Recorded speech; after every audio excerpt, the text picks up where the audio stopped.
this stream, I have the sound turned down. This is a random guy named Juan. Earlier this morning, he had a meeting with union leaders, and this is where he got read the riot act, basically about what he is and what he's not going to do. This giant lie about him being good long term for the economy is going to eventually reveal itself, because now this is something that a lot of North Americans are going to have a hard time wrapping their head around. In Venezuela, what we call right and left isn't the same thing as what they call right and left. They have left, and then they have a little bit farther left, and then they have way to the left. Those are their three choices. When I had alluded to years ago, 1998, when Hugo Chavez won as a third party, he was running as way to the left of two parties that were somewhat left and even a little more left. That's what makes what happened in Brazil so strange, because Bolsonaro really technically is the right. And that just doesn't exist in Venezuela. So when he showed up at this meeting with labor unions, and they basically said, okay, we're still going to have the 50 products that are price controlled, right? And we're still going to have wage guarantees, right? And we're still going to have work guarantees, right? And all this kind of stuff. And he's like hem-hawing and shuffling around. In fact, there weren't even cameras at the actual meeting with a random guy named Juan. This was his big announcement today, by the way. I probably shouldn't get ahead of myself, that he went and had this meeting with these labor union leaders. And even North Americans know that labor union leaders are not exactly pro-business, and they sure as hell aren't pro-US and pro-billionaire. So this guy is struggling badly now. He is sitting down having a press conference, of course, surrounded by his supporters, and they're lobbing him softball questions, and he is having to use notes. He is having to use notes pre-prepared for him to answer these questions and all these softballs. It is it's a frightening thing to see. Earlier today, 1 second, I will be right back. I have got to grab the monitor so that I can see what you guys are saying. Hold on.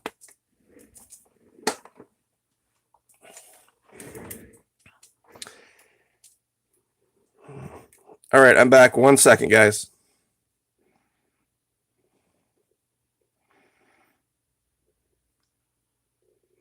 All right, there we go. Let me make sure the volume's turned down. All right. So, anyway, so I have this turned down. I don't think the vast majority of my honest audience speaks Spanish, and it would be a distraction. This entire thing is in Spanish, and he is realizing now that it is not going to go like he thought it was going to go. He keeps reiterating, I do speak Spanish, that we have to move quickly. We have to move right now. This has to happen at this moment in time. We have to strike while the iron's hot, all those different euphemisms. Realizing that because of the collapse last weekend, that his time in the good graces of the United States, Washington, D.C., is coming to a close, and he needs to seal this deal. So he's also made the allegation in another article that I'll get to later. I'll repeat this. I joined this in progress. I don't know how long this press conference has been going on, so it could stop at any time. But he made the allegation that the reason he got through the airport yesterday was because the military and security forces are no longer following the orders of Nicolas Maduro. That there's been, quote unquote, this break in the chain of command. That's the term that he used. And nothing could be further from the truth. Maduro's just not falling for it. First of all, it's carnival. It's holiday. And they're in no rush to arrest the guy, because he can run around and pretend to be Queen of the Lollipop Guild as far as Nicolas Maduro cares. As long as he doesn't actually attempt to touch bank accounts, he doesn't attempt to instruct the military or security forces to do anything. I mean, in reality, attempt to. And he doesn't interfere with the operation day-to-day of the country. He can run around to rally after rally after rally after rally all he wants. He's not a threat. So, yeah, soulful truth. Yeah, I do. I try to delineate between DC and US all the time. but he's struggling here, and I really wish I could lifetime translate this for you. And even if I could translate the actual English to see is you can watch his mannerisms, and he is not comfortable at all here. And he's being asked some very, very simple questions. At least when I had the sound turned up and I was listening to it, it was just basic, fundamental. How do you plan on removing Nicolas Maduro? How do you plan on governing? How do you plan on getting the military on your side? How do you plan? Basically, they just want to know, look, if we're going to recognize you as our leader, lead. And he has no actual idea how to do it. It is easy. It is really easy. And, I could take a little bit of a blame here that it's to criticize. I've never made the allegation that if we were to ever get rid of Washington, D.C., that governing ourselves would be easy. That's why I said, it should be up to each 50 states to do it their own way, but not giving any specific, details, because I'm not that guy. I just know what would work better. I wish I had 50 leaders all picked out that I could, say in each state you need to have this guy, and in that state you have to have that guy. So anyway, with random guy named Juan, it's the same thing. It is easy to go say, oh, Nicolas Maduro, you blew it here. Nicolas Maduro, you blew it there. He hasn't been the guy in the seat. He hasn't been the man in the chair.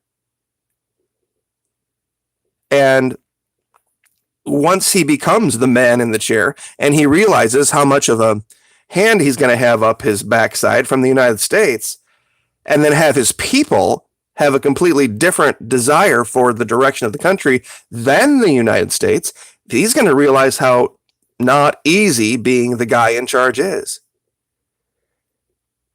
Even if, and I'm going to say this again too, even if Nicolas Maduro were to somehow magically decide he wanted to step down today, what is this guy going to do about the 6 or 8 or 9 million Chavistas, hardcore Chavistas that are far, far to the left of Nicolas Maduro? That's what a lot of people don't get. Maduro isn't even as far left as the people who put him in power. It's a country of 30 million people, and he's going to have a full third of the country that literally loathe everything he stands for. And the only people that are going to be backing him are going to be doing so at the behest of a foreign government. And believe me, once the cameras go away and once all the limelight goes away, so will that support. Because they're not going to want to do the hard work. They're not going to want to do the ugly part of governance. And that's what I don't think the people that have made this plan with random guy named Juan have thought through. It is going to ignite a civil war on the streets if it were to ever come to Nicolas Maduro leaving. And even if Nicolas Maduro left, what about Delcy Rodriguez? What are you going to do? Is she like a dictatoress? What about all the other people in the chain of command? Are all of those people going to be flown off of the continent and off someplace else for simply having served in the government? So I'm sorry that I'm going off on a rant. I'm not really reading the comments. You guys are, coming at them pretty quick here, but it is absolutely what a CF J-Man 290. Absolutely. It's he keeps repeating the same tired old emotion-based lines. Need to take back our country. We need to reinstall freedom, and we need to be a leader in democracy, and all this kind of stuff. How specifically? What is your plan? He doesn't have one. CF stands for clusterfuck. So, rebel reality music. So, military term. Sorry. Trying to keep it PG here, but sometimes you have to explain things.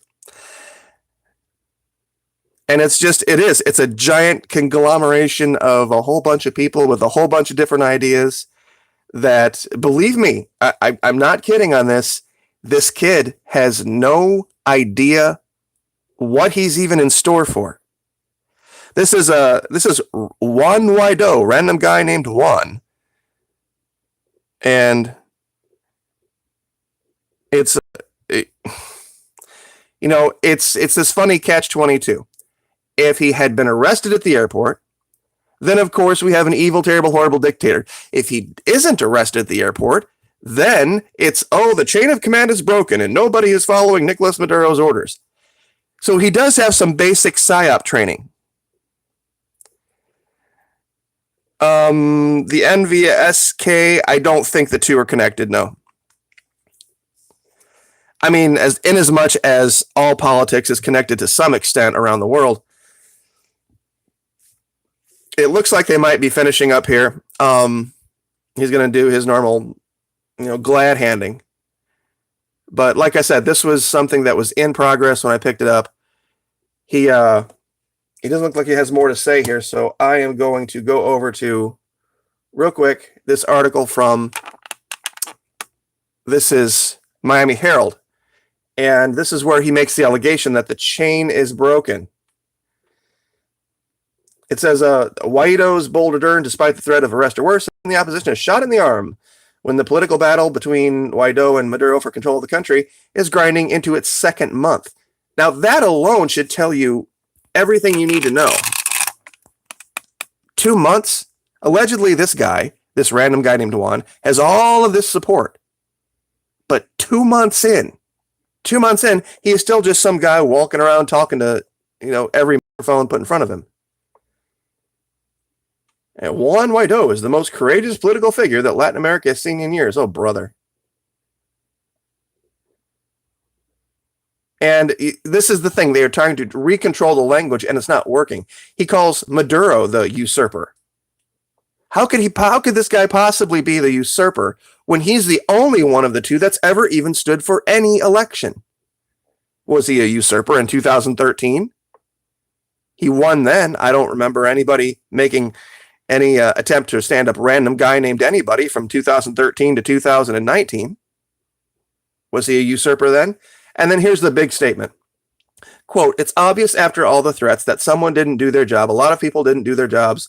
He said of the security forces that let him pass, the chain of command is broken. Total horseshit. They've had a couple hundred out of hundreds of thousands. Not even a rounding errors percent of defectors. And they think somehow the military or the security apparatus is broken. They're not telling you it's carnival. They're in holiday over there, or down there, I should say. And that's why more than likely nothing happened. Because he's just not that important. And I think the government in Venezuela, the actual legitimate government of Nicolas Maduro, has realized that the man is irrelevant. And as long as they don't give him any credibility. Now, if he does something that crosses the line, he'll more than likely, I'm going to guess at this point, be asked to leave the country. I don't think, I had thought before that if they arrest the guy, that'll be the reason for the international incident. That, of course, would be ideal for the United States. But at this point, he's not making any headway. Not on the ground. Not really in the world. In fact, the group of people that he had supporting him when he began his tour has actually shrunk. There's 4 European countries, 4, that have decided, this isn't right for us. Norway, big member of OPEC, Greece, Italy, Spain is having second thoughts. It's going to be one of those things where the longer this drags on, the worse it is for a random guy named Juan. And so I just wanted to cover that today. Let's see if he's still talking. Nope, he's not talking anymore. But once again, complete and utter total failure. They didn't even have cameras in the meeting. And that should tell you everything you need to know. That they didn't put out any video of the actual meeting of random guy named Juan and those labor leaders. Because I'm sure that did not go well. I'm sure they basically said, you need to go take a flying leap. We are not going to change how we do things in Venezuela simply because the U.S. has said that you're president. We have a president. You need to take a long walk off Short Bridge, basically. Anyway, we will leave it there. I didn't want to take a whole bunch of you guys' time today. but it's frightening when you see somebody like this who says one thing in front of the cameras, but then when the actual reality hits on the ground, to see them struggle so badly and to see the U.S. Washington, D.C. so completely inept.